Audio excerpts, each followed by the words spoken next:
com alegria e satisfação que cumprimentamos os nossos amigos e irmãos do portal Escola Dominical com a gloriosa paz de nosso Senhor e Salvador Jesus Cristo. Estamos dando início a mais uma pré-aula, esta ferramenta que o portal Escola Dominical disponibiliza no início da semana, para que os irmãos possam melhor preparar a sua aula da Escola Bíblica Dominical. Leiam a revista das lições bíblicas, leiam o nosso texto de apoio, que é a base pela qual nós estamos aqui dando esta pré-aula. Muitos irmãos reclamam, o senhor não repete a revista. Não repito mesmo, os irmãos já leram a revista, leram o livro de apoio, assistiram a videoaula do comentarista. A proposta desta pré-aula é trazer subsídios complementares aos irmãos para que os irmãos possam melhor preparar a sua aula da escola dominical. E ela é baseada no texto de apoio que nós fornecemos ao portal Escola Dominical. Aliás, na classe dos adultos, nós oferecemos 5 ou 6 textos de apoio todas as semanas.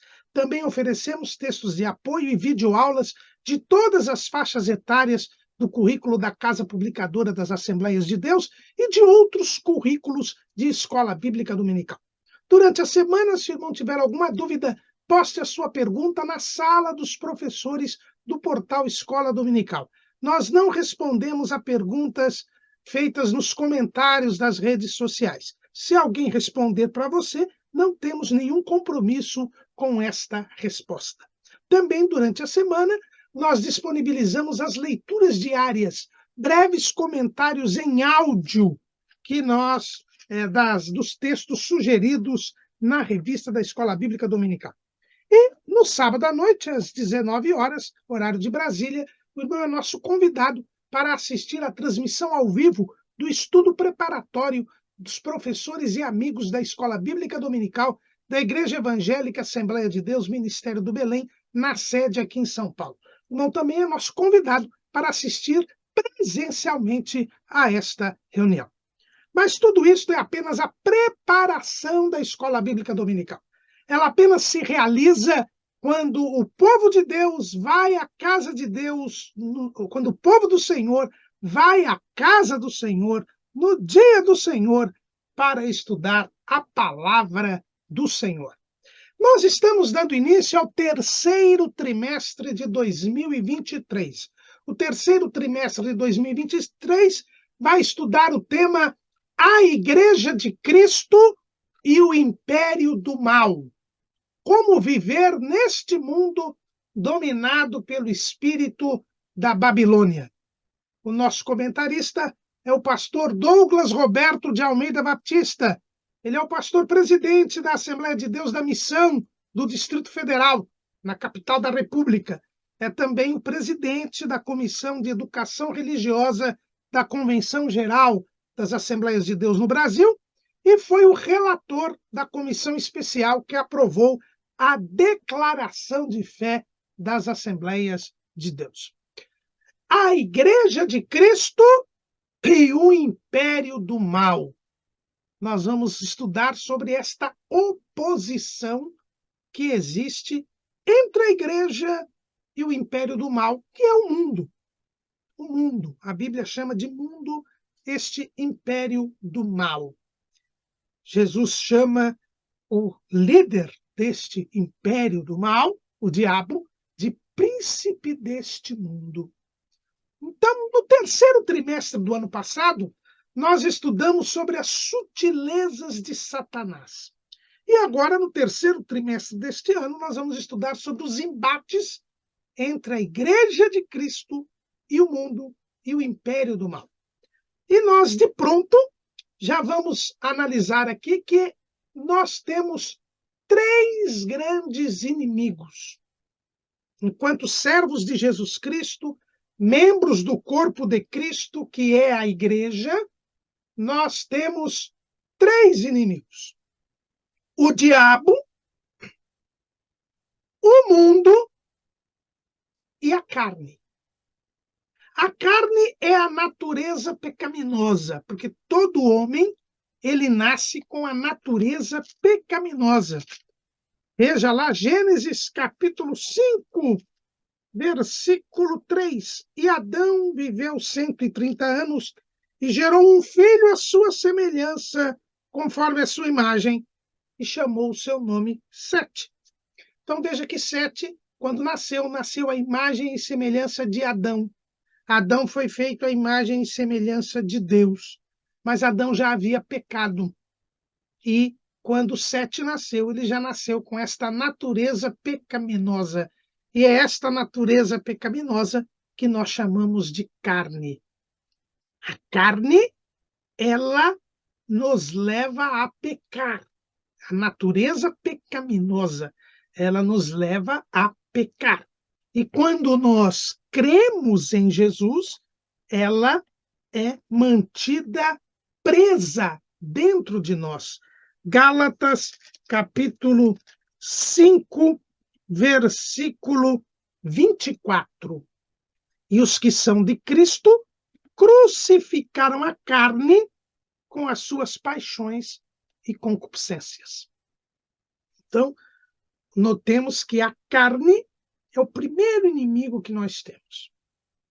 Ela tem que ser mantida crucificada com as suas paixões e concupiscências, até o dia do arrebatamento da igreja, quando então nos livraremos da carne. Porque a carne e o sangue não herdam o reino de Deus. O segundo inimigo é o diabo. E nós vimos no terceiro trimestre do ano passado como o diabo, ele infiltra pessoas no meio do povo de Deus, falsos mestres, hereges, para enganar o povo, para nos desviar da fé. São os espíritos enganadores, né, que agem infiltrados no meio do povo de Deus. O diabo é o nosso adversário, tanto que o nome dele é Satanás. Satanás significa adversário. Satanás é adversário. Então, nós podemos observar aqui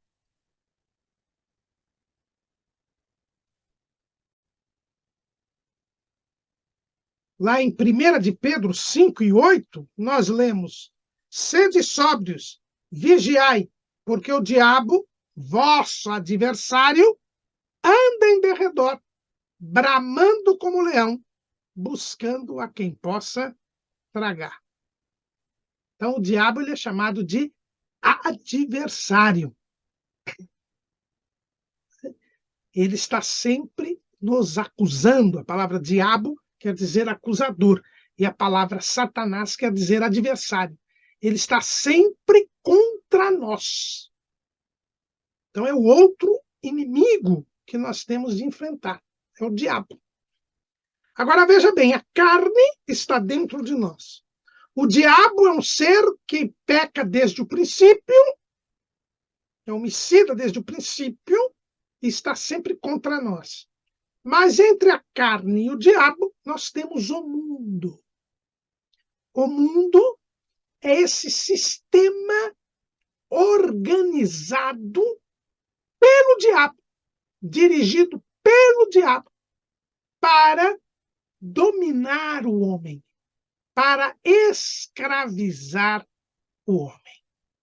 Então, veja que o mundo, a palavra mundo, ela tem que ser entendida. Na Bíblia, ela tem dois significados. O primeiro significado de mundo, nós encontramos lá, por exemplo, em Hebreus, capítulo 11, versículo 3. Pela fé entendemos que os mundos, pela palavra de Deus, foram criados, de maneira que aquilo que se vê não foi feito do que é aparente. Também, lá no Salmo 24, versículo 1, do Senhor é a terra e a sua plenitude, o mundo e aqueles que nele habitam. Então, primeiro sentido da palavra mundo é um mundo físico e até espiritual, no sentido dos anjos, das criaturas celestiais. Então, é toda a criação de Deus. Esse é o sentido primeiro da palavra mundo. E este mundo é de Deus, foi criado por Deus. Agora existe o outro mundo, que vai ser o mundo que nós vamos falar aqui todo o trimestre. Este mundo é o sistema organizado, governado pelo diabo. Jesus chamou o diabo de príncipe deste mundo. E quando ele fala do mundo, numas tradições mais antigas da Bíblia, se fala o século, né? Do século desse mundo, o século, as coisas desta vida. Este mundo, ele é um sistema dominado pelo maligno. Lá em 1 de João, capítulo 2, versículo 15. Não ameis o mundo, nem o que no mundo há. Se alguém ama o mundo, o amor do Pai não está nele. Porque tudo o que há no mundo, a concupiscência da carne, a concupiscência dos olhos e a soberba da vida, não é do Pai, mas do mundo. E o mundo passa, e a sua concupiscência, mas aquele que faz a vontade de Deus permanece para sempre. Aqui nós notamos que o mundo é esse sistema maligno, onde só existe concupiscência da carne, concupiscência dos olhos, soberba da vida, onde o Pai não está presente, onde não se faz a vontade de Deus. É por isso que o próprio João, ainda nesta primeira carta, no capítulo 5, versículo 19, diz: sabemos que somos de Deus e que todo o mundo está no maligno. Este mundo é esse sistema dominado pelo maligno. E é por isso mesmo que a Casa Publicadora das Assembleias de Deus deu o título desse trimestre de A Igreja de Cristo e o Império do Mal. Este mundo ele é chamado de Império do Mal. Por quê? Porque é o maligno que domina. O maligno, o mundo está no maligno. O maligno, o diabo domina este mundo. O próprio Jesus disse que é o príncipe deste mundo. Quando o homem peca, ele se torna escravo do pecado. João 8 e 34. João 8 e 34. Respondeu Jesus: em verdade vos digo que todo aquele que comete pecado é servo do pecado. Ele se torna escravo do pecado, escravo do diabo, que, como eu disse para os irmãos, é chamado de príncipe deste mundo. João 12 e 31. Agora é o juízo deste mundo. Agora será expulso o príncipe deste mundo. Príncipe deste mundo é o diabo. Então, quando eu falo em império do mal, eu estou falando desse sistema organizado, dominado pelo maligno, onde domina o pecado, domina a mentira, domina o engano, onde Deus não está presente. Existe uma oposição entre a igreja e o mundo. Porque a igreja, ela é o corpo de Cristo. E Jesus disse que o príncipe deste mundo não tem nada dele. João, capítulo 14, versículo 30. Já não falarei muito convosco, porque se aproxima o príncipe deste mundo e nada tem em mim. ainda em João 8:44. Vós tendes por pai ao diabo, e quereis satisfazer os desejos de vosso pai. Ele foi homicida desde o princípio, e não se firmou na verdade, porque não há verdade nele. Quando ele profere mentira, fala do que lhe é próprio, porque é mentiroso e pai da mentira. Mas porque vos digo a verdade, não me credes. Veja, Jesus disse: eu sou o caminho, a verdade e a vida. Jesus é a verdade, o diabo é a mentira. A igreja de Cristo é o corpo de Cristo, cuja cabeça é Cristo, que é a verdade. Quem é do corpo de Cristo anda na verdade. Vem para a verdade. Jesus disse lá em João, capítulo 3, versículo 21, mas quem pratica a verdade vem para a luz, a fim de que as suas obras sejam manifestas, porque são feitas em Deus. Então, o corpo de Cristo, ela é a verdade.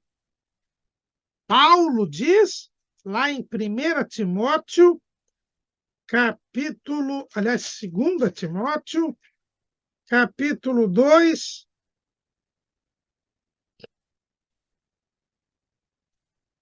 e deixa eu me ver direitinho a referência. 1 Timóteo, capítulo 3, versículo 15.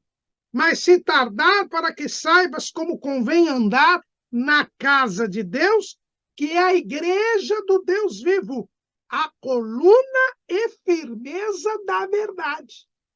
A igreja é a coluna e firmeza da verdade. Porque a cabeça dela é a verdade, que é Jesus Cristo. Mas o mundo é dominado pelo diabo. O príncipe deste mundo é o diabo. E Jesus diz que ele é o pai da mentira. Ele nunca se firma na verdade, porque não há verdade nele. Então, a igreja é a coluna e firmeza da verdade. E o mundo é o sistema dominado pela mentira, porque o diabo é o pai da mentira. No mundo não há verdade. Então, a igreja é a coluna e a firmeza da verdade. O império do mal, o mundo, é o império da mentira. A igreja é vida, porque Jesus disse: eu sou o caminho, a verdade e a vida. Jesus é o caminho, ele é a vida. Jesus diz que quem crê nele passa da morte para a vida. O mundo é o império da morte. Hebreus, capítulo 3. Aliás, Hebreus, capítulo 2, versículo 14. E visto como os filhos participam da carne e do sangue, também ele participou das mesmas coisas, para que pela morte aniquilasse o que tinha o império da morte, isto é, o diabo. O diabo tem o império da morte. O mundo é o império da morte. Lá prevalece o pecado. E o salário do pecado é a morte. Então, no mundo nós temos a morte, a separação de Deus. É por isso que Deus é ausente no mundo, porque o profeta Isaías diz, lá no capítulo 59, versículo 2, ele diz assim: mas as vossas iniquidades fazem divisão entre vós e o vosso Deus, e os vossos pecados encobrem o seu rosto de vós, para que vos não ouça. É por isso que Jesus disse: olha, ele nada tem em mim. O mundo nada tem de Deus. Por quê? Por causa do pecado. É o império da morte. O pecado gera a morte. E quem tem o império da morte é o diabo, que não se firma na verdade. Ele é o pai da mentira.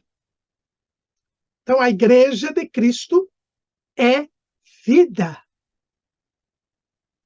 Eu vim para que tenham vida e a tenham com abundância. Mas o mundo é morte. Então existe uma oposição entre a igreja e o mundo. A igreja é a verdade, o mundo é a mentira. A igreja é vida, o mundo é morte. Mas a igreja é luz e o mundo são trevas. E aí nós vemos a capa da nossa revista. A capa da nossa revista mostra um farol. O farol é aquela iluminação, aquele sinal luminoso que é colocado nos mares, né? Em ilhas, para orientação dos navegantes, para que eles não se percam. É o farol, é a luz que ilumina, que impede a perdição dos mares, a perda do sentido, da direção, para se chegar ao destino. A igreja, Jesus disse que é a luz do mundo. Mateus, capítulo 5, versículo 14. Vós sois a luz do mundo. Não se pode esconder uma cidade edificada sobre o monte. Nem se acende a candeia e se coloca debaixo do alqueire, mas no velador, e dá luz a todos que estão na casa. Assim resplandeça a vossa luz diante dos homens, para que vejam as vossas boas obras e glorifiquem o vosso Pai que está nos céus. O próprio Jesus disse que ele é a luz do mundo. Ele mesmo disse isso lá em João, capítulo 8, versículo 12. Falou-lhes, pois, Jesus outra vez, dizendo: Eu sou a luz do mundo. Quem me segue não andará em trevas, mas terá a luz da vida. Olha aqui de novo, nós vendo que a igreja tem vida. O servo, o discípulo de Jesus, o membro da igreja de Cristo, tem vida. E ele é a luz do mundo. E ele disse ainda em João 9,5: Enquanto estou no mundo, sou a luz do mundo. Agora ele já não está mais fisicamente no mundo. É a igreja, o seu corpo, que é a luz do mundo. Então a igreja é luz. E ela reflete a luz de Cristo. Lá em Filipenses, capítulo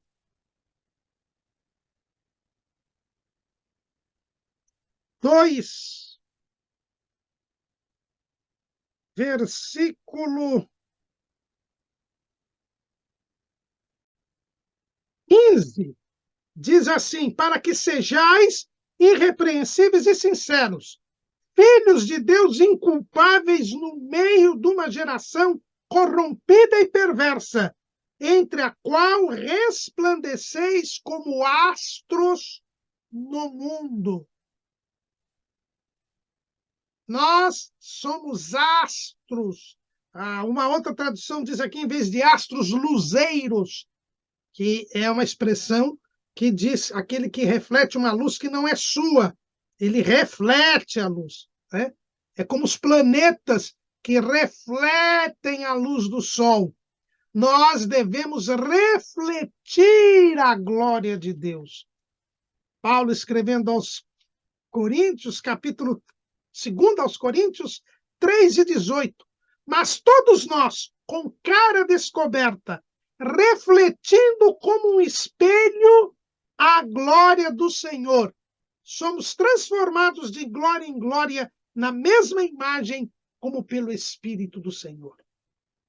Então a igreja é luz. É isto que a capa da nossa revista mostra. Ela é o farol. É assim como o farol, no meio das trevas da noite, no mar, ele ilumina e dá direção e impede que os navegantes se percam.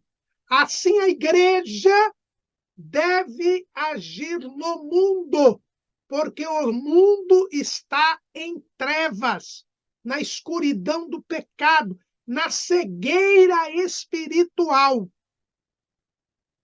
Em 2 Coríntios 4:4, Paulo diz assim: nos quais o Deus deste século cegou os entendimentos dos incrédulos, para que não lhes resplandeça a luz do evangelho da glória de Cristo, que é a imagem de Deus.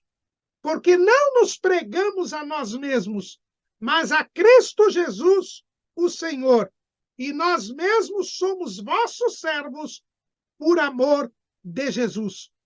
Porque Deus, que disse que das trevas resplandecesse a luz, é quem resplandece em nossos corações para a iluminação do conhecimento da glória de Deus na face de Jesus Cristo. João, lá em 1 de João, capítulo 1, versículo 5, diz: e esta é a mensagem que dele ouvimos e vos anunciamos, que Deus é luz e não há nele trevas nenhumas. Deus é luz. E a igreja reflete esta luz. E quando pregamos a Cristo, que é a luz do mundo, nós anunciamos a Cristo, as pessoas veem a luz e podem se livrar da cegueira que o diabo lhes colocou, porque no mundo está em trevas. Jesus é esta luz. O apóstolo João, no início do seu evangelho, quando ele fala da divindade de Cristo, ele fala a respeito disso. Veja, Evangelho segundo escreveu João, capítulo 1, versículo 4. Nele estava a vida, e a vida era a luz dos homens, e a luz resplandece nas trevas, e as trevas não a compreenderam.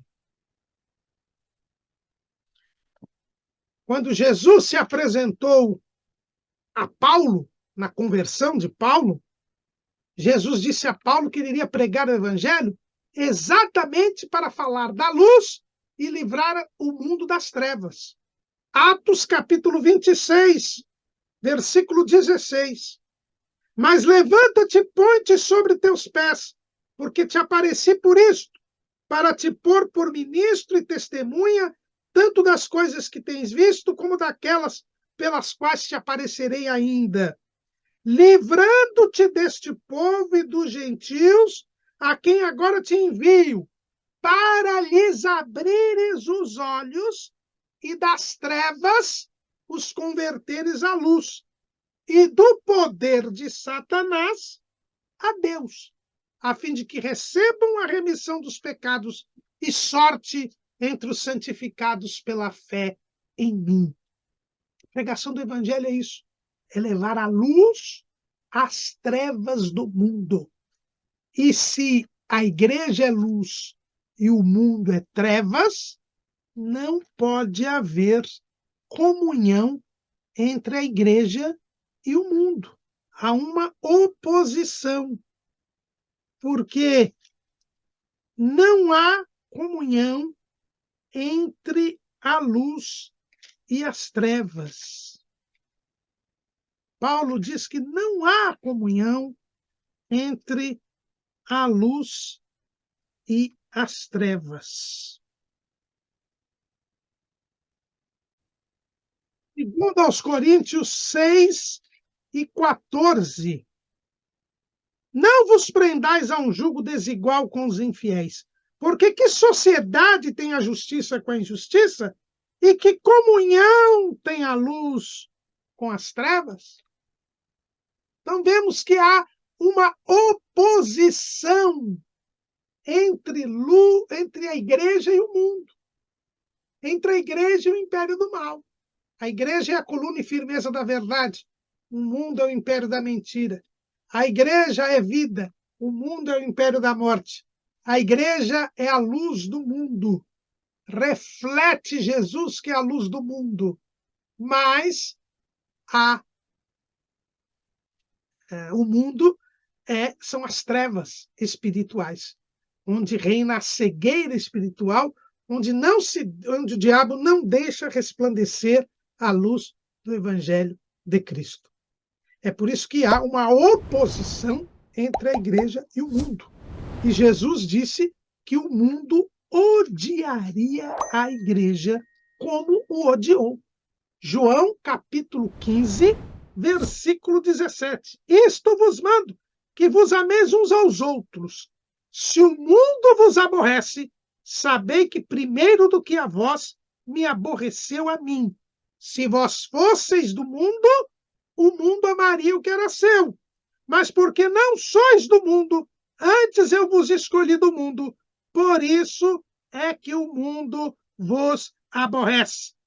Lembrai-vos da palavra que vos disse: não é o servo maior do que o seu senhor. Se a mim me perseguiram, também vos perseguirão a vós. Se guardarem a minha palavra, também guardarão a vós. Então há uma oposição entre o mundo e a igreja. A igreja saiu do mundo. A palavra igreja quer dizer os chamados para fora.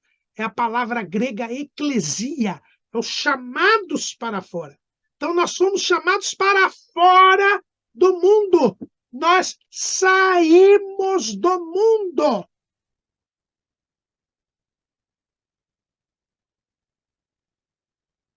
O item 8 do nosso cremos, da declaração de fé, diz assim, que cremos na igreja, que é o corpo de Cristo, coluna e firmeza da verdade, una, santa e universal assembleia dos fiéis remidos de todas as eras e todos os lugares, chamados do mundo pelo Espírito Santo para seguir a Cristo e adorar a Deus. Então nós somos chamados do mundo. Então não podemos pertencer ao mundo. Não temos mais nenhuma relação com o mundo. Nós saímos do mundo.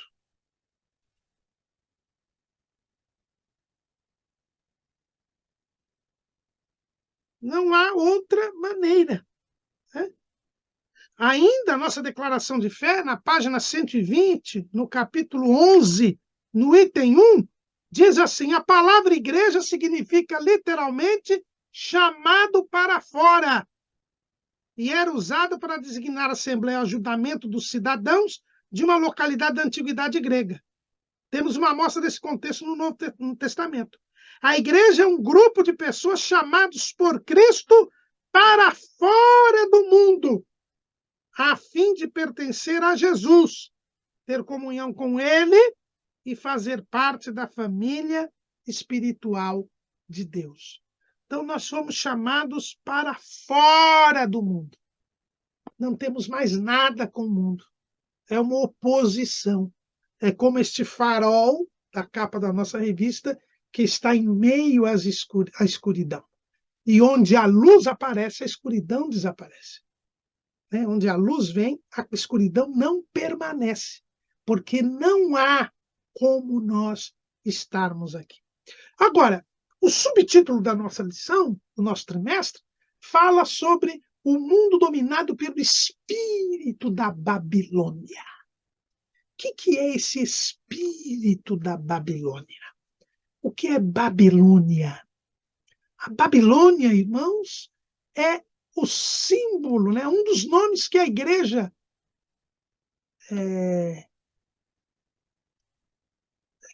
que a Bíblia coloca para este mundo. Veja que é assim que no livro do Apocalipse é mencionado esse sistema. Esse sistema mundano, ele é chamado lá no livro do Apocalipse de Babilônia.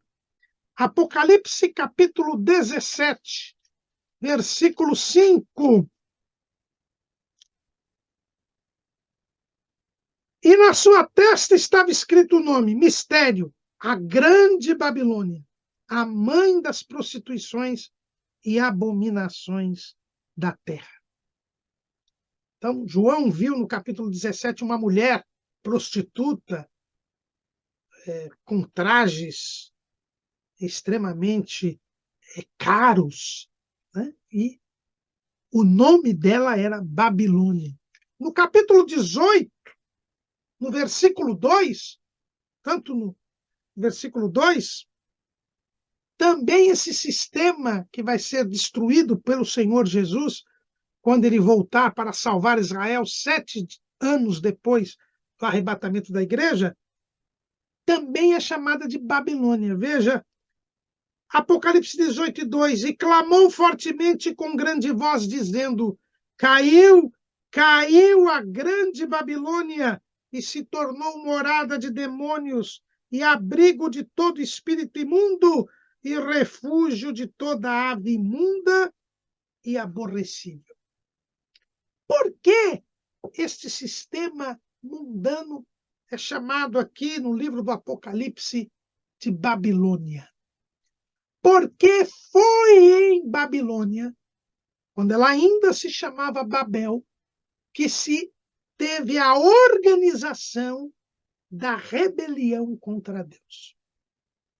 Veja que a rebelião contra Deus, na face da terra, ela já existiu desde o início, com o pecado. O primeiro casal pecou, se rebelou contra Deus. Depois, os seus descendentes se rebelaram, surgiu primeiro uma linhagem piedosa com Sete, todas as demais linhagens, a começar da linhagem de Caim, já eram rebeldes contra Deus. Depois a linhagem de Sete se contaminou também, e Deus mandou o dilúvio para pôr fim àquela geração corrompida, rebelde contra Deus. Mas era uma rebelião desorganizada, generalizada. Mas quando os descendentes de Noé começam a povoar a terra, e estavam ali na Mesopotâmia, na terra de Sinar, entre os rios Tigre e o rio Eufrates, hoje a região ali do Iraque, eles se rebelaram contra Deus. Deus mandou que eles povoassem a terra, mas eles se rebelaram contra Deus. Eles não quiseram sair, e eles eram liderados por Nimrod. Nimrod, bisneto de Noé, neto de Cã, ele começou, a Bíblia diz, a ser poderoso diante do Senhor e levou o povo a se rebelar contra Deus.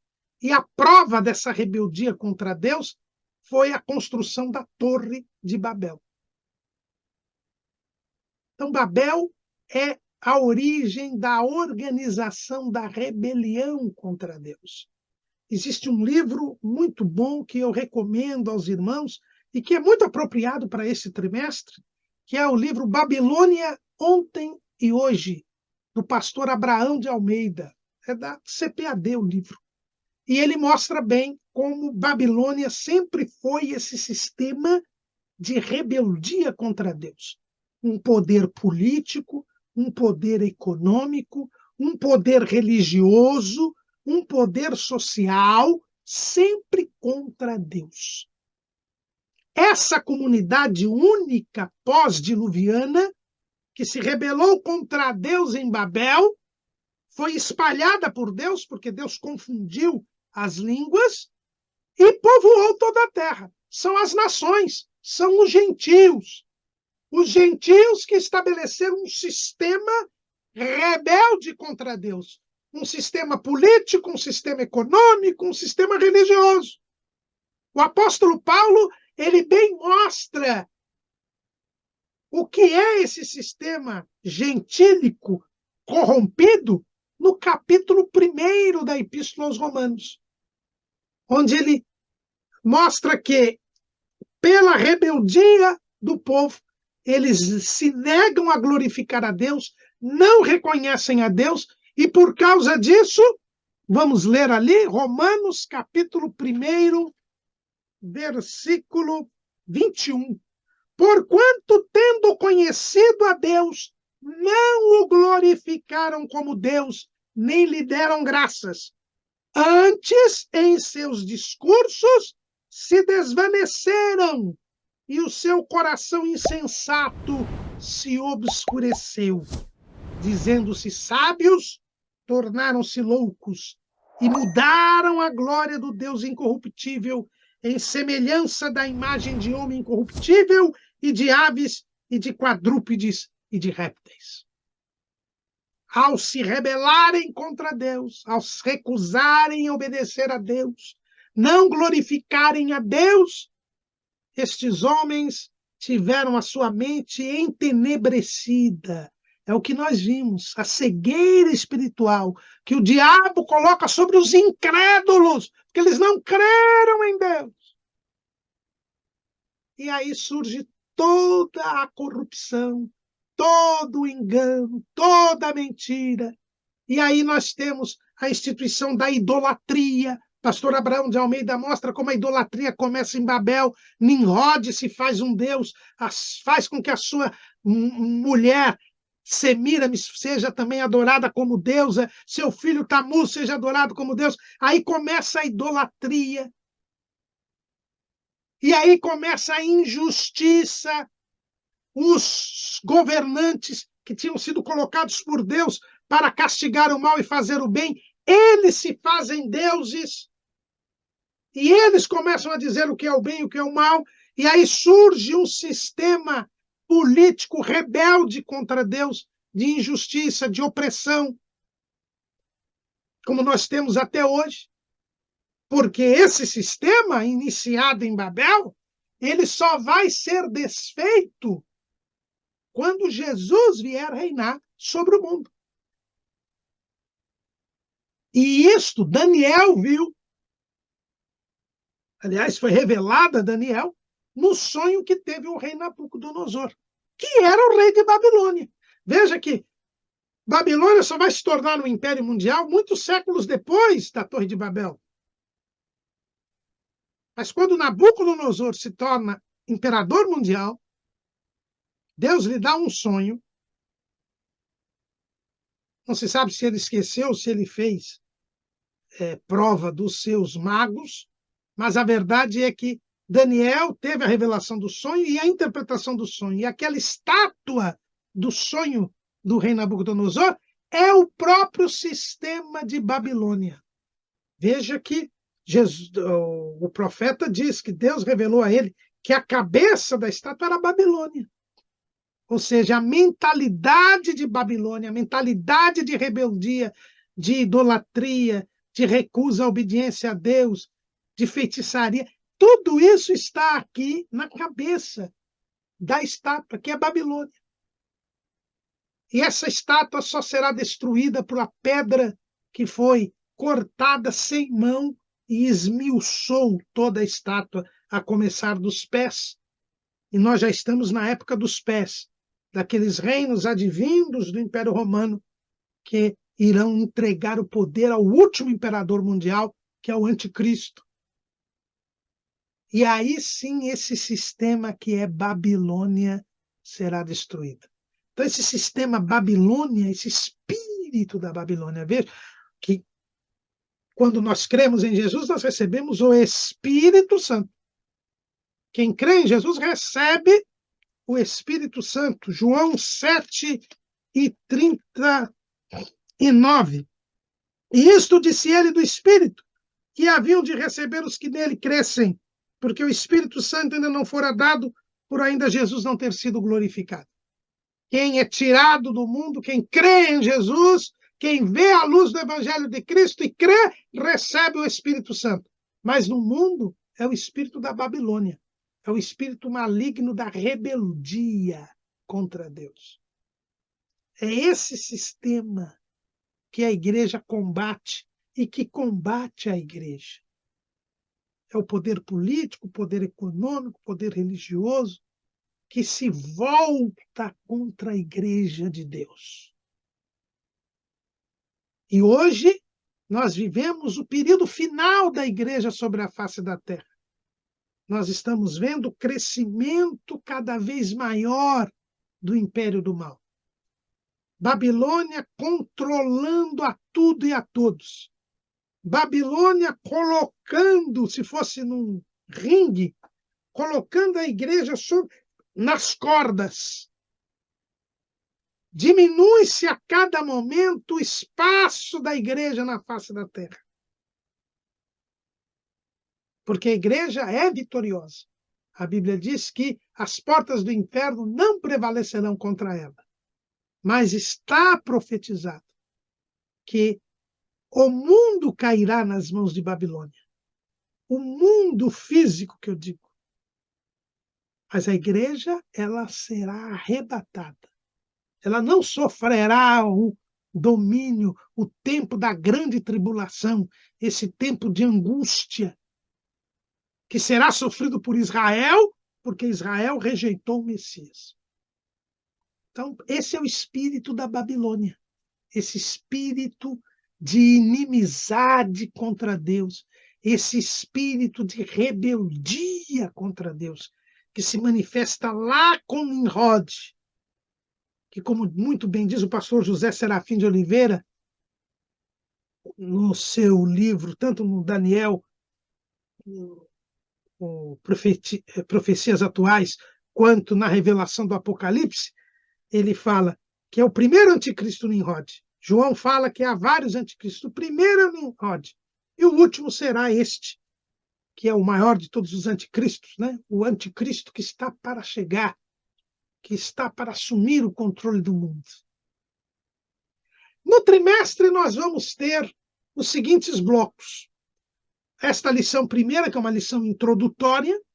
Depois nós vamos ter, nas lições 2 e 3, a visão distorcida do mundo sobre o pecado e sobre Deus. Depois, nas lições 4 e 5, nós vamos ter a visão distorcida do mundo sobre o homem e sobre a vida humana. Depois, nas lições 6 a 8, nós vamos ver a visão distorcida do mundo sobre a sexualidade, né? A distorção não só da ideia de sexo, mas da figura do homem e da figura da mulher. Depois, das lições 9 a 12, nós vamos ver como a igreja deve enfrentar o mundo. Como que a igreja deve enfrentar o mundo. E aí, então, nós vamos ver como que nós devemos, como deve ser a nossa renovação dia a dia do homem interior. Nós vamos ver como deve ser, como devemos cultivar a convicção cristã. Depois, como deve ser a igreja do Deus vivo. E, por fim, como é o mundo de Deus no mundo dos homens. Atualíssima esta lição, porque nos mostra precisamente o embate que existe hoje entre a igreja e o mundo. E como nós não podemos nos comprometer com o mundo. Veja que nós estamos no mundo. Jesus quer que estejamos no mundo. Na sua oração, lá em João, capítulo 17, no versículo 16, ele diz: não são do mundo, como eu do mundo não sou. Mas antes, ele diz: não peço que os tires do mundo, mas que os livres do mal. Nós não somos do mundo, fomos tirados do mundo. Mas nós precisamos, como ninguém, nós precisamos estar no mundo para pregar o evangelho, porque nós somos a luz do mundo. Como é que eu sou a luz do mundo se eu não estou no mundo? Mas eu não sou do mundo. Eu trago a mensagem de vida, eu sou coluna e firmeza da verdade, eu sou luz. O mundo são trevas, o mundo é o ambiente da mentira e do engano, o mundo é o império da morte. Então não tem nada com o mundo. Como Jesus não tem nada com o mundo, eu também não tenho nada com o mundo. Mas eu tenho que viver no mundo, estar no mundo, para ser este farol da capa da nossa revista, para levar a mensagem da salvação. para iluminar, resplandecer com as minhas boas obras a luz do Evangelho de Cristo e iluminar as pessoas para que as pessoas também possam sair do mundo. A sabedoria, Salomão nos mostra, lá em Provérbios, capítulo 1, no versículo 20, a suprema sabedoria altissonantemente clama de fora, pelas ruas levanta a sua voz. Nas encruzilhadas, no meio dos tumultos, clama. Às entradas das portas e na cidade, profere as suas palavras. Até quando, honestos, amareis a necessidade? E vós, escarnecedores, desejareis o escárnio? E vós, loucos, aborrecereis o conhecimento? A sabedoria, que é Cristo, é a igreja, que é o corpo de Cristo. Nós temos a sabedoria de Deus. E nós devemos clamar de fora, mas nas ruas, nas encruzilhadas, nas entradas das portas, na cidade. Fisicamente nós estamos no mundo, espiritualmente não. Não podemos nos comprometer com o mundo, mas precisamos levar a mensagem da salvação para o mundo. É por isso que o nosso trimestre tem este propósito. Como viver neste mundo dominado pelo espírito da Babilônia? Nós vivemos aqui. Enquanto Jesus não nos levar, nós temos que estar no mundo pregando o evangelho. Ide por todo mundo, pregai o evangelho a toda criatura. Esta é a ordem de Jesus. Então nós temos que estar no mundo. Não podemos nos separar do mundo, fazer comunidades isoladas, autossuficientes. Não, não é este o propósito da igreja. Jesus disse, não se acende uma candeia e se coloca debaixo do alqueire. Mas nós devemos saber como viver. Como ficar de fora? Porque eu tenho que clamar de fora. Como estar nas ruas, nas encruzilhadas, nas cidades, nas entradas da porta, mas mesmo assim de fora, para levar a mensagem do Evangelho, para iluminar este mundo, para que eles também saiam do mundo e passem a pertencer à Igreja do Senhor. É preciso ter a sabedoria. É preciso saber viver neste mundo, sem se comprometer com ele, mas cumprindo o nosso papel de trazer para a luz aqueles que estão nas trevas. Amém.